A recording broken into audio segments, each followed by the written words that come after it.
Vaccines contain dihydrogen monoxide. That's just a scary way of saying water! No, Yugi! Welcome everybody back. Today we're going to be talking about the sensitive subject of anti-vaccination. Why are we talking about it? Because in no way am I being controlled by the government. In no way am I being told by anybody what to say. To better illustrate what I'm talking about today, you can see I have it represented here as a Venn diagram. On one side we have anti-vax children. On the other side is what we're going to be talking about today, which is anti-vax memes. And in the middle we can see where they come together, and there are two things that never get old. Hi guys, does anyone have any peer-reviewed paper on the dangers of vaccines? Someone is asking me for one, and I honestly have no clue what peer review really means. Oh, you're so stupid. That's because they don't exist. I've just been informed that some people find the term anti-vaxxer to be offensive.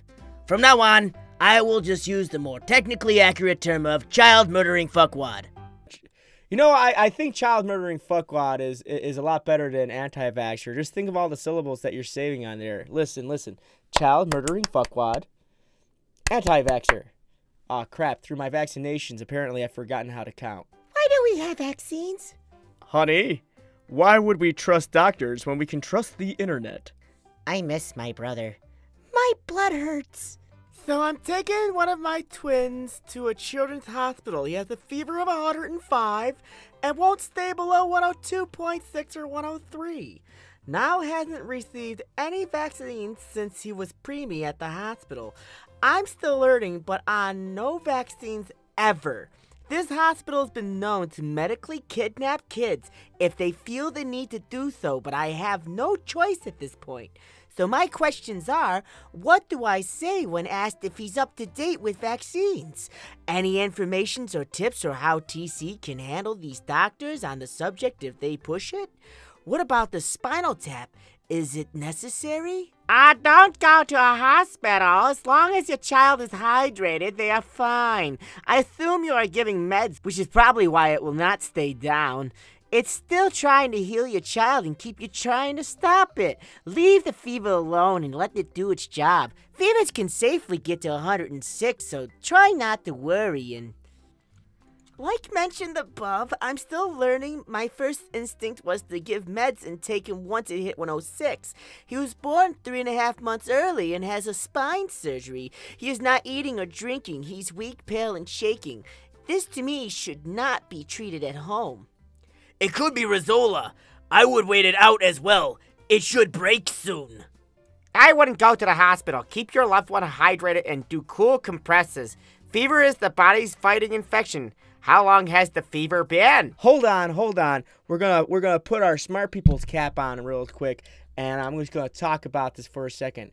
At about 102 degrees, you probably should have already brought your child into the hospital. At 104 degrees, your child is going to start suffering because he's literally cooking his brain right now. At 106 degrees, you're going to be finding your convulsing child on the floor, trying to not swallow his tongue as all the synapses in his brains are firing off at the same time because he's suffering from a seizure. Yeah, let's wait till 106 degrees. You're all terrible parents and you deserve to have CPS called on you. When you ask anti-vax parents why they keep having kids. It's the thrill of one more kill! My husband is still pro-vax. I thought I had been getting through to him. Today on the phone I said something about vaccines. He said, "Do you ever notice how I go quiet when you start to talk about vaccines?" I said, "Yeah." I was hoping you were actually trying to learn something. His response, "Talk to a doctor about vaccines, then get back to me." What? He is so ignorant about the topic, and apparently I haven't been getting through to him at all. Missing her vaccinations. We are not vaccinating. You know what is a good business? Teeny tiny baby coffins. You can get them frog green or fire engine red. So my grandmother is 81 years old. She got out of the hospital from pneumonia and sepsis. It literally almost killed her because the immune system is so suppressed. Her doctor came out today and wanted to know if she wanted the pneumonia vaccine. I yelled, absolutely not. She asked if she had the shingles shot or a flu vaccination. I said no to all of them. Bye-bye. My question is, with her getting pneumonia every single year and it becoming worse and worse, could it be beneficial? We would all know vaccines are dangerous and not safe, but if this vaccine could help, she needs it. Literally every year she gets sick and it turns into pneumonia. And this time it was so bad, we literally called the funeral home to make sure we had all the paperwork we needed. Thank God, whenever she gets to the hospital, they pump so many antibiotics into her, she's recovering. Can somebody please give me pros and cons for this specific situation? Alright, so here's the pros. You have an alive grandmother. Here's the cons. Funeral expenses. I go in for my C-section and I'm so nervous about this. My husband is staying with the baby while I finish surgery, and he knows she's not to leave his sight. No shots whatsoever, and not a sign of anything. So scary. So you are willing to undergo a C-section in a corporate-owned hospital by a surgeon getting paid to do it with all his medical school under his belt. But you won't trust the same doctor when he recommends vaccines to keep your child alive? I know, I can't trust my doctor either. He kind of gives me a little creep. Sometimes I think he's trying to hit on me, because last time I went to the doctor with a stubbed toe, I walked out with a colonoscopy.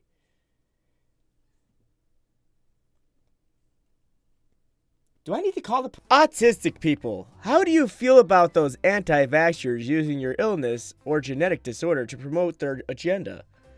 Serious replies only. I don't mind it. Being autistic isn't all that bad compared to being an idiot. Person with Asperger's here. There are a few things anti-vaxxers don't realize. People with autism aren't stupid. We may be a little different, see the world differently, but we aren't stupid. Vaccines don't cause autism, and your child isn't an idiot because the vaccines gave him autism. Your kid's a stupid little fuck because he shares DNA with you, Karen. So long story short, don't fucking trust Karen, and 2, vaccinate your children. Just because something's said on the internet doesn't necessarily mean it's true. Except this one quote I found from Abraham Lincoln which says vaccinate your children. Follow the rules of Abraham Lincoln. Vaccinate your children. He wrote it in the Gettysburg Address. It was something I read on the internet. So thank you guys very much for watching. Thank you very much for following along. If you really enjoyed this video, go ahead and hit that like button because I depend on it. And don't forget to hit that subscribe button as well as that little bell icon because YouTube has this very bad ability of not telling people when I upload. So I thank you guys very much for watching. Thank you very much for following along. And as usual, as always, my friends, stay frosty and keep moving forward.